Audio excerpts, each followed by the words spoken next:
마태복음 16장 13절에서 18절, 신약성경 27쪽입니다. 마태복음 16장 13절에서 18절. 자, 다같이 합독하겠습니다. 예수께서 가이사라 지방에 이르러 제자들에게 물어 가라사대 사람들이 인자를 누구라 하느냐. 이르되 너는 이스라엘 요한, 너는 엘리야, 어떤 이는 에레미야나 선지자 중에 하나이다. 가라사대 너희는 나를 누구라 하느냐. 시몬 베드로가 대답하여 가로되 주는 그리스도시요 살아계신 하나님의 아들이시니라. 예수께서 대답하여 가로되 바라나 시몬아, 내가 복이 있도다. 이를 내게 하는 이는 혈육도 아니요 하늘에 계신 내 아버지시니라. 내가 내게 이르노니 너는 베드로라. 내가 이 반석 위에 내 교회를 세우리니 음부의 거짓을 이기지 못하리라. 아멘. 어떤 사랑하는 연인이 있었습니다.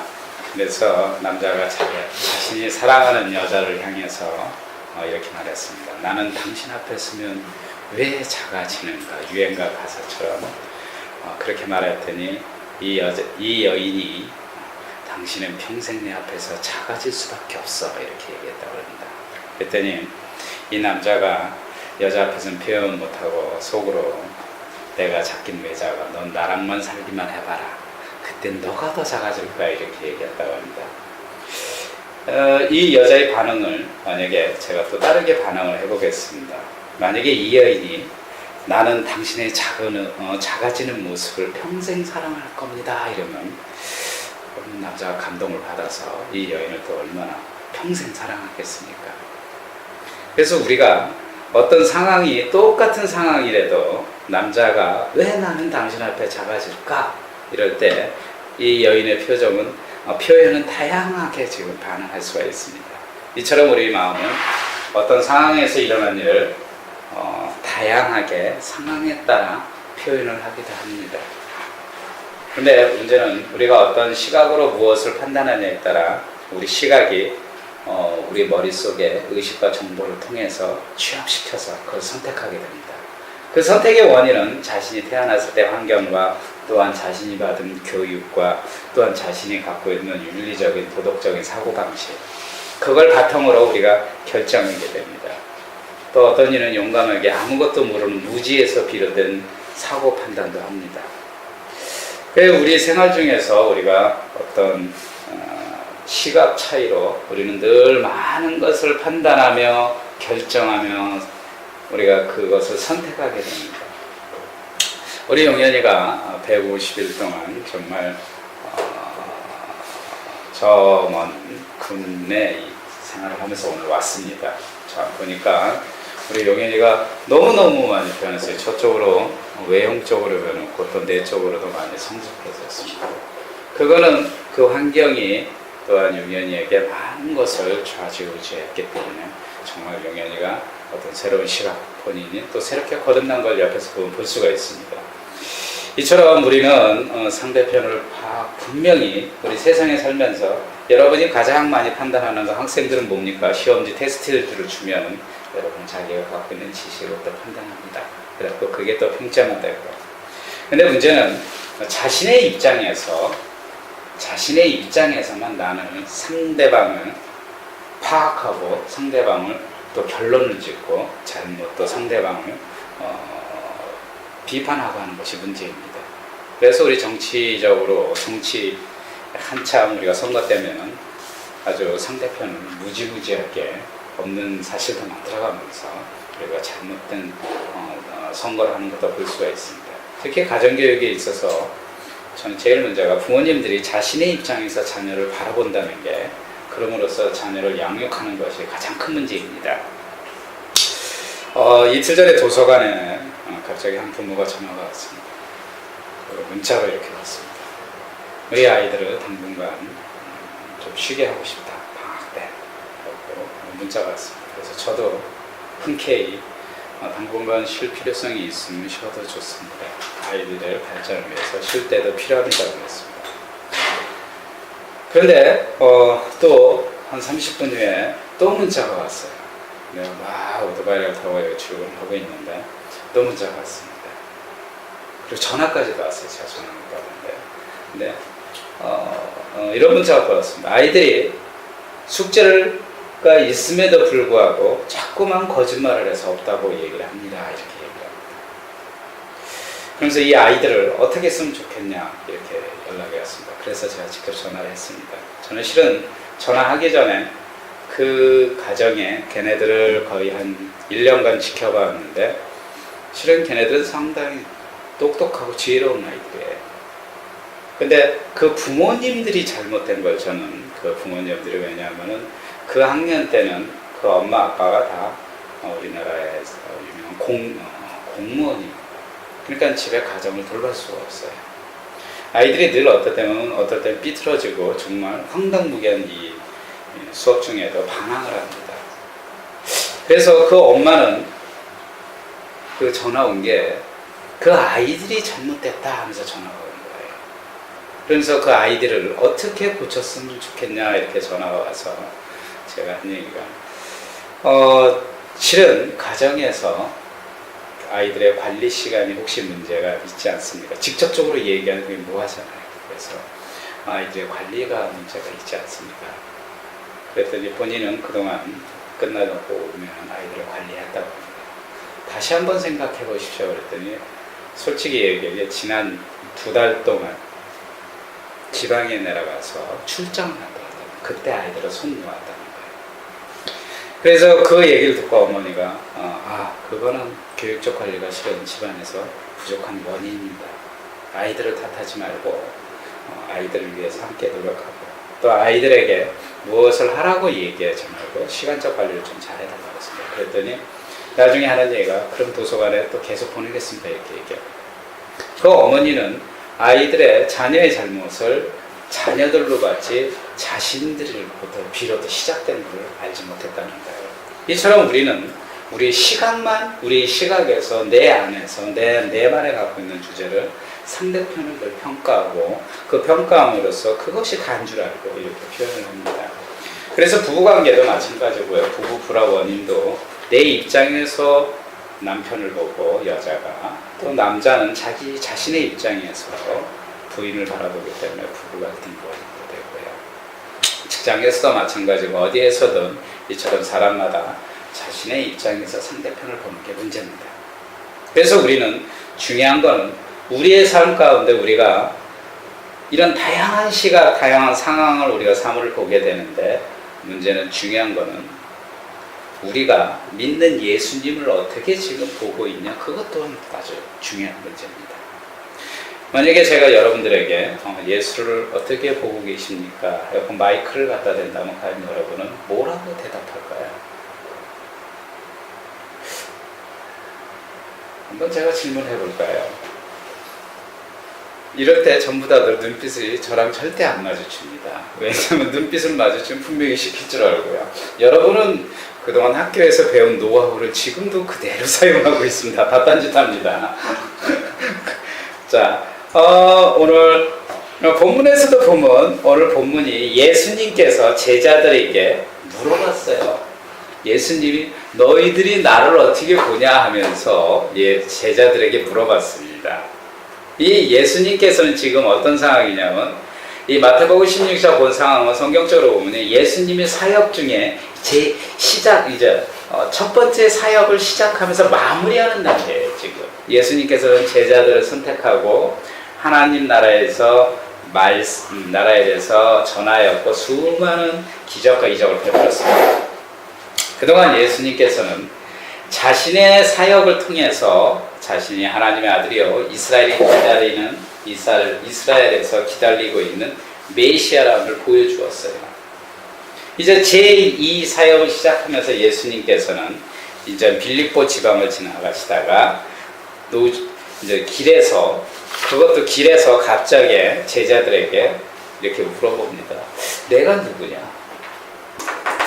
과연 내가 누구인가? 정작 자신에 대해서 어떻게 생각하고 있는지 예수님은 지금 오늘 본문을 통해서 물어본 겁니다.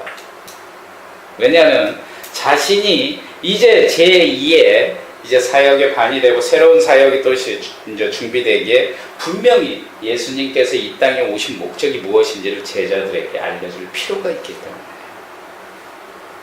그리고 제자들이 얼마큼 깨닫고 있는지.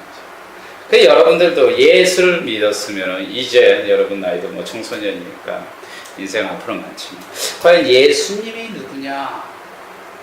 지금 예수님께서는 제자들의 이렇게 시험 뭐 쪽지 시험이 아니고 구술 시험을 지금 보고 있습니다. 첫째 문제는 예수님이 이런 문제를 했어요. 본인을 사람들이 인자를 누구라 하느냐 이렇게 물어봤습니다. 예수님께서는 제자들에게 먼저 다른 사람들이 예수님을 어떻게 생각하고 있는지 궁금했던 거예요. 그리고 대답이 어떻게 나오는지 알고 싶었습니다. 그럴 때 제자들은 이렇게 대답했습니다. 14절에 가로되 더러는 세례 요한이요 더러는 엘리야여 어떤 이는 에레미야니라 선지자 중에 선지자라고 했습니다. 이 당시에 그러면 세례 요한은요 당시에 현존하는 인물로서 가장 인기 있는 선지자였고요. 엘리야는 12지파를 세우는 선지자였습니다. 그리고 엘리야는 군사적으로 군력을 강화시킨 선지자였어요. 또 에레미야는 첫 번째 선지자로서 최고의 첫 번째 선지자였습니다. 당시 사람들은 예수님을 어떻게 바라보았냐면요. 선지자 중에 한 사람으로 보았다는 거예요. 그래서 선지자 중에 한 사람으로서, 왜냐하면 그 400년의 암흑기 동안 어느 누구도 선지자가 안 나타났는데 예수님을 최고의 선지자라고 본 거예요. 그래서 가는 곳마다 예수님이 오면 많은 사람들이 몰렸던 거예요. 지금 말하면은 누가 지금 가장 연일 그 TV에서 탑으로 달리고 있나? 지금 뭐 싸이가 가장 탑으로 달리고 있나요? 만약에 싸이가 지금 상현동에 온다 그러면 이 상현동 여기 초중고등학교 4,000명, 중고등학교 2,000명, 거의 6,000명 아이들이 갑자기 몰려들 겁니다. 또 모든 성인 20대 청소년들, 또 나이든 등을 싸이가 이곳에 온다 그러면, 만약 이 도서관에 싸이가 온다 그러면 엄청난 많은 인물들이 몰려올 겁니다. 이처럼 그 당시에 예수님은 최고의 인기남이었습니다. 최고의 베스트였습니다. 그래서 아마 인기로 말하면 지금 짱이었을 거예요. 그래서 모든 사람들이 예수님을 주시하고 예수님을 쫓아다니고 그랬어요. 왜냐하면 당시 당시 유대인들은 로마의 정권을, 나라를 잃었기 때문에 로마에 대항할 수 있는 정치적 혁명 지도자가 필요했던 거예요. 그래서 자신들에게 정치적으로 해방시켜줄 구원자가 필요했기 때문에 그들이 바라보는 예수님의 시각은 강력하고 힘을 가질 수 있고 군사적이고 능력과 모든 것을 갖춰주는 선지자, 리더자가 필요했던 거예요. 그래서 그들은 예수님을 그런 선지자로 본 겁니다. 그래서 본문에 예수님께서는 세상 사람들이 나를 누구냐 하고 물어본 겁니다. 그럼 여러분은 이제 예수님을 누구로 보겠습니까? 여러분이 믿는 예수님, 어렸을 때부터 여러분이 계속 믿었던 예수님, 과연 예수님이 누구인가요? 우리가 이 시간 오늘은 분명히 예수님이 누군가에 대해서는 정확하게 알아야 된다고 저는 생각합니다. 만약에 혹시 우리 용성이가 지혜롭게, 제가 지금 용성이에게 질문한다면 예수님께서는 십자가에서 돌아가시고 부활하신 분입니다, 이렇게 또 멋있게 대답을 할 겁니다.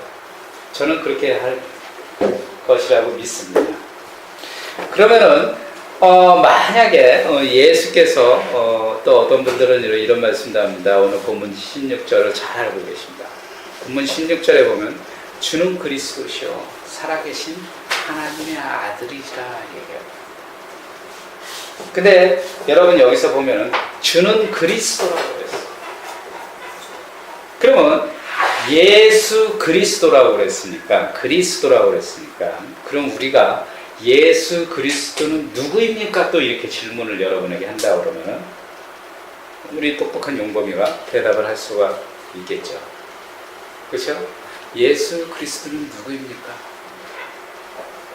여기서 우리가 생각하는 건 두 단어가 들어갑니다. 예수와 그리스도. 분명히 예수와 그리스도, 단어는 두 단어입니다. 그러면 우리가 여기에서 생각할 때 그럼 예수와 그리스도는 과연 차이가 있는 걸까?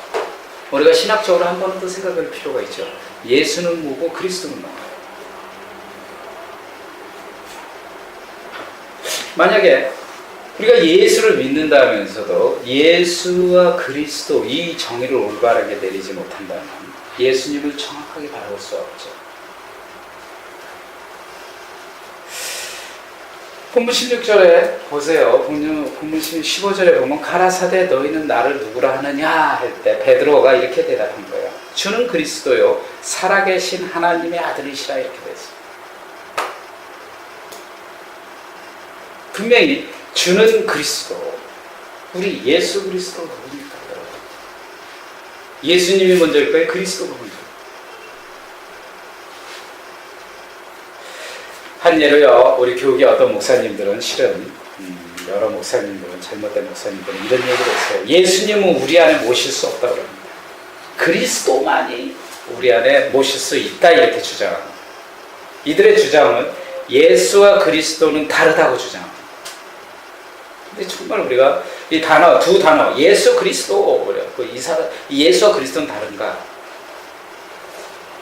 예수와 그리스도의 차이점 뭔가?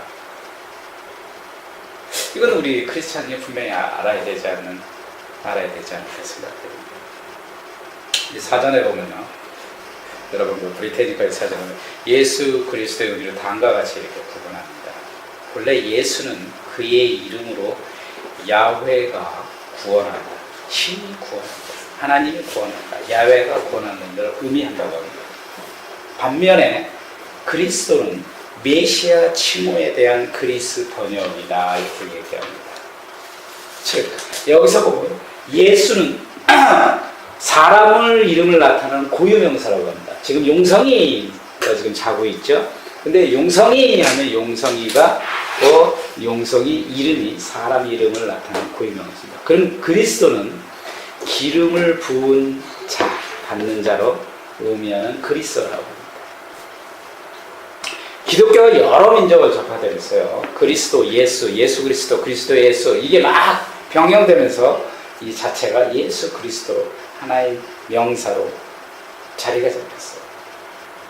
신약성경 어떤 구절에서는요, 용성이 이렇게 하지 않고 만약에 예수 그리스도를 칭호로 사용하는 데가 있는가 하면 모든 우리 사람들이 이제 이 예수 그리스도 초기 신자들은 그리스도인으로 해서 모든 사람들이 그 당시에 초기 때부터 그리스도인이 시작했습니다.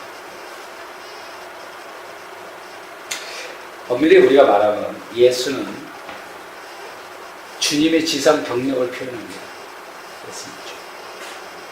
실제로 그리스도라는 이름보다 예수라는 이름이 더 큰 의미가 또 있습니다. 예수와 그리스도는 어떤 단어적 의미는 분명히 다릅니다. 예수라고 할 때 인간 예수를 가리키고 사용됐고, 또 그리스도라고 할 때는 인간이 아닌 또 다른 하나님의 나라, 새로운 기름, 메시아라고 이렇게 사용합니다. 마태복음 1장 20절에 보면 주님이 천사가 마리아의 약혼자 요셉에게 꿈으로 나타났습니다. 그때 성령으로 말미암아 그녀가 한 아들을 출산할 것이다 하면서 천사는 요셉에게 이렇게 말했습니다. 그의 이름은 예수라. 그가 자기 백성을 그들의 죄에서 구원할 것이라 해서 여기서 예수는 여호수아, 그러니까 헬라어에서 그리스도로 옮긴 것으로 야훼 구원자, 주님께서 구하신다는 것이 예수의 뜻입니다. 그래서 예수는 사람뿐만 아니라 야훼이시며 하나님이십니다. 또한 여호와 하나님이시며 하나님 뿐만 아니라 우리를 구원하시는 하나님이십니다. 그러면 예수 그리스도는 두 가지의 성품, 즉 신성과 인성이 함께 계시는 거예요. 그렇기 때문에 완전한 인간이시며 또 완전한 하나님이라는 뜻이에요. 그래서 우리가 예수 그리스도에서 정확하게 알아야 돼요. 지금 또 용성이에게 용성아 그리스도가 뭐야? 그럼 용성이 뭐라고 대답할까요? 정확하게 맞출 거라 좀 믿습니다. 용성이는 아빠 기름 부음 받은 자입니다. 이렇게 분명히 대답을 할 겁니다. 저는 분명히 믿습니다. 왜냐하면 용성이가 요즘 너무나 그 학구적 그 열망이 넘치기 때문에 분명히 알고 있으리라 믿습니다. 기름 부음. 그래서 이 그리스도를요 한자로 번역을 하면 뭐냐면 기독이 됩니다. 그래서 우리를 그리스도교를 우리는 기독교라고 합니다. 그래서 우리가 기독교입니다. 그리고 크리스천은 우리 한글로 표기하면 기독교인이라고 합니다. 그래서 우리가 기독교입니다. 자, 그러면은 우리가 예수와 그리스도에 대해서 알았습니다. 예수 그리스도. 그러면 예수 그리스도는 어떤 분일까요? 예수 그리스도에 대해서 우리가 정확하게 알아야 우리의 시각이 예수님 안에서 우리의 시각이 예수님을 제대로 바라볼 수 있습니다. 예수님은 누구일까요? 첫째로요, 예수님은 제약한 세상에서 공평, 정의, 사랑으로 다스리는 왕으로 오셨어요. 예수님께서 우리를 사랑으로 구원자로서 오셨어요. 이 왕이란 것은 통치자입니다. 왕은 모든 걸 다 할 수가 있죠. 최고의 권력이 있다는 거죠. 그리고 뭐 다스리는 존재입니다. 왕이라는 것은. 즉 예수님께서는 어떤 왕이냐면 공평과 정의와 사랑으로 다스리는 자로서 왕으로 오신 거예요.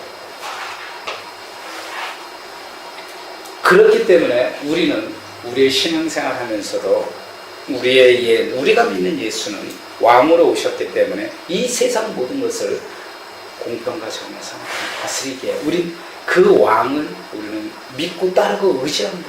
왜냐하면 우리가 너무 힘들고 기댈 것이 없고 너무 외로울 때 공평과 정의로운 사랑의 왕에게 우리가 그에게 의탁할 때 우리에게 새로운 에너지와 그가 모든 우리의 부족한 것을 채워줄 것입니다.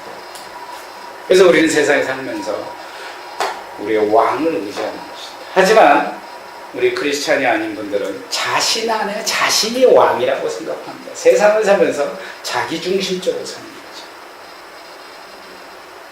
예수 그리스도를 왕으로 인정 안 한다는 거예요. 왜냐하면 그동안 내 자신의 능력, 나의 지혜를 믿고 사는 거니까. 그리고 주님을 의지하지 않고 주님을 외면하고 자신 혼자 야우신 걸로 생각합니다. 저도 실은 과거에는 내 능력대로 내 위주대로 살려고 노력을 많이 했습니다. 그런데 최근에요 저희 도서관 운영 자금이 마이너스가 생겨서 한 100여만 원이 부족합니다.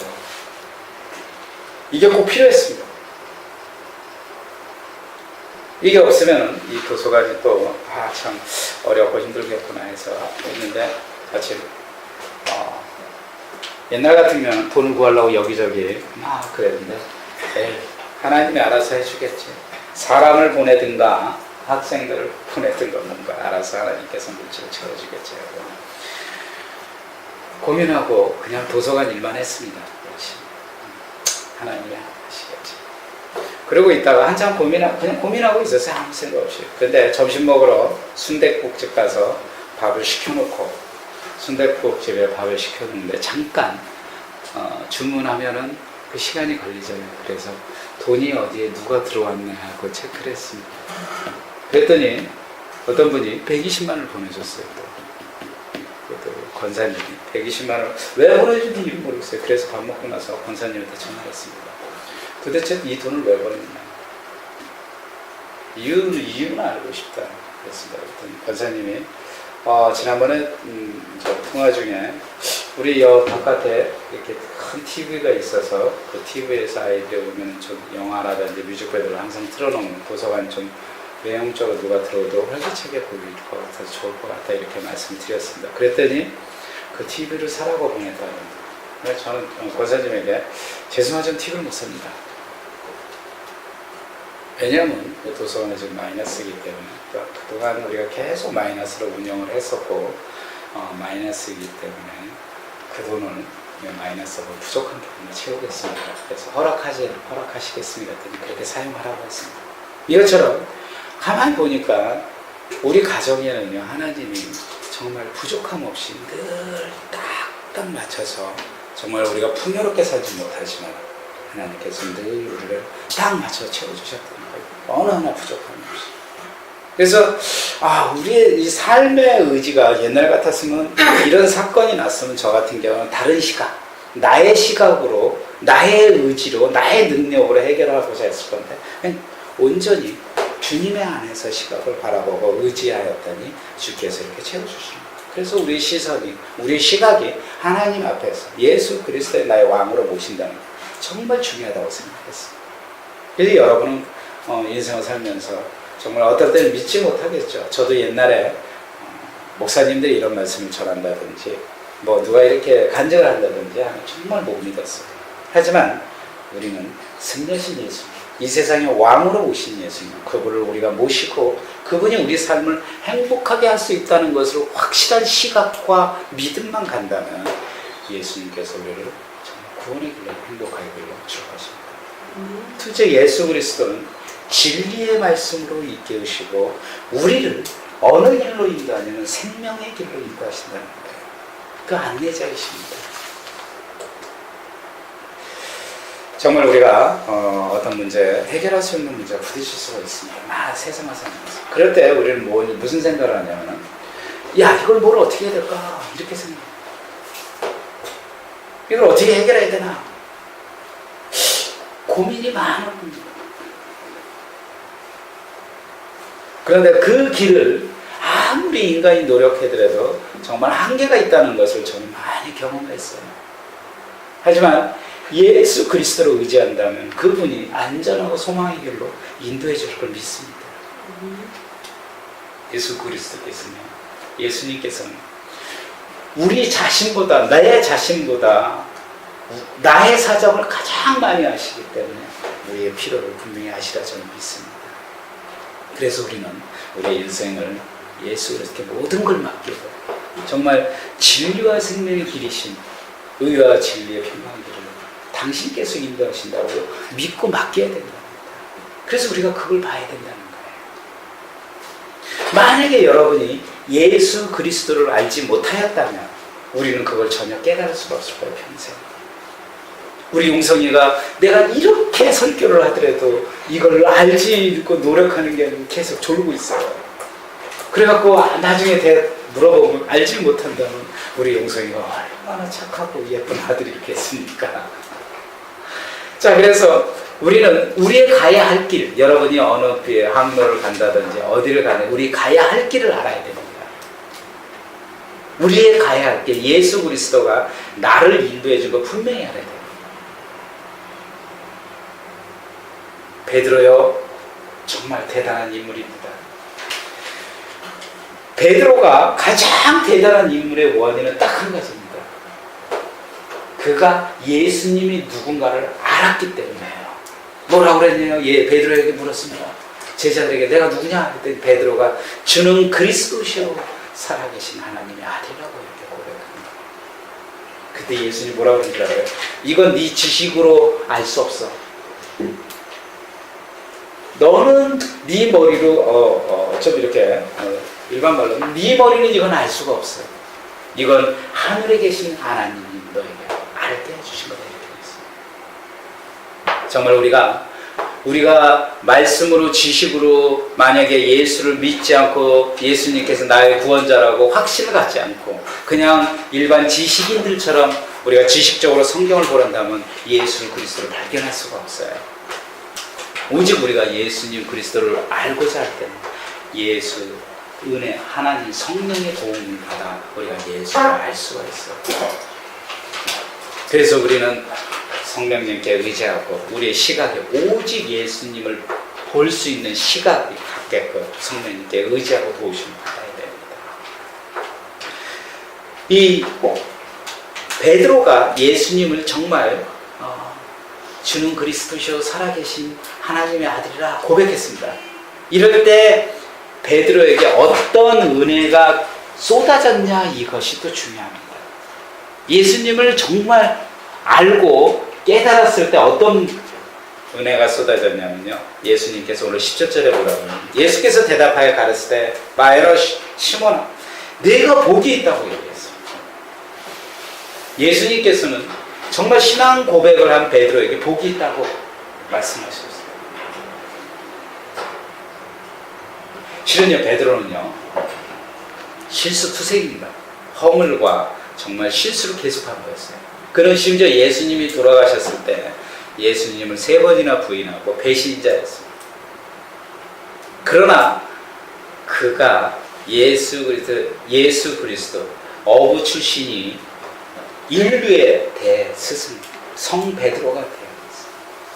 그 큰 축복을 받은 거예요. 그것은 예수님께서 분명히 말씀하신 거예요. 베드로의 신앙 고백을 축복했어요.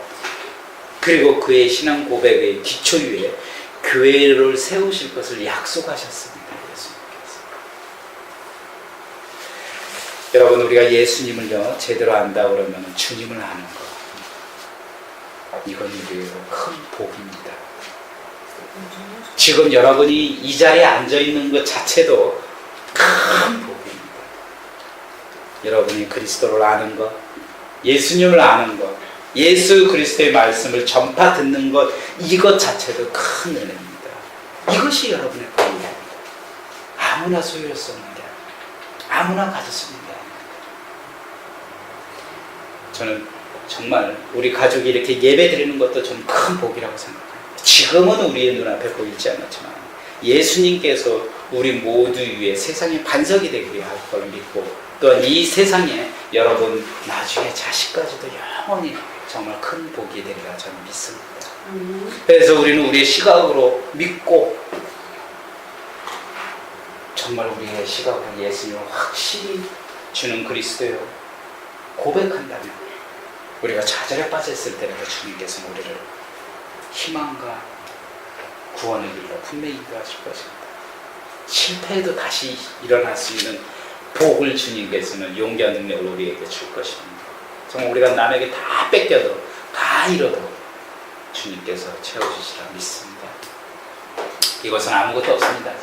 실제로 이곳 도서관에는 정말 우리가 영리 사업이 아니고 비영리 사업으로 아이들에게 어떻게 하면 헌신하고 아이들에게 어떻게 하면 더 즐거운 영어를 줄 수 있나 매일 그 생각하고 그 노력합니다. 이제 그러나 그 결실이 조금씩 보입니다. 이걸 통해서 하나님 복음을 전하는 게 저의 보험이고요. 근데 이제 앞으로 한 300명의 복음에 뿌릴 영혼들이 꿈을 꾸고 있습니다. 그 300명을 향해서 정말 영원히 예수 그리스도가 누군가를 우리는 그들에게 주님이 영원히 마르지 않는 그들에게 복된 길로 인도해야 됩니다. 여러분, 이제 다 끝났습니다. 주는 그리스도시요. 다 끝났습니다. 그러면 잘하고 있다고 우리 용서이가 눈을 얼굴부터 바짝 뜹니다. 멋있어요.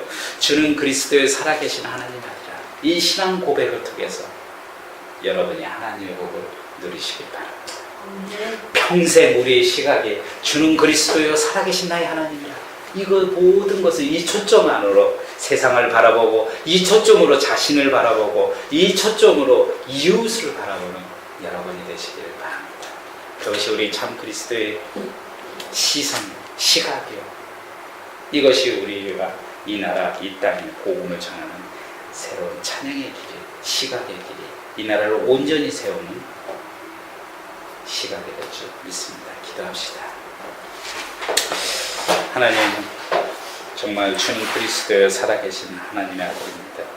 우리가 정말 이 세상에 살아가면서 다양한 시각으로 세상을 바라보지만 이제 주님의 시각으로서 세상을 바라보며 정말 우리의 입으로, 우리의 시선으로 주는 그리스도의 살아계신 하나님의 아들이라는 초점 아래 이제 주 안에서 우리의 삶이 정말 평강과 복음을 누릴 수 있는 주님 우리 크리스찬으로 세워주시옵소서. 더불어 우리의 입술이 언제나 주는 그리스도여 살아계신 하나님 아들이라고 고백할 수 있도록 주님 인도하여 주시옵고, 정말 우리가 이 세상 살면서 참 그리스찬으로 참 행복을 누릴 수 있도록 주님 인도하여 주시옵소서.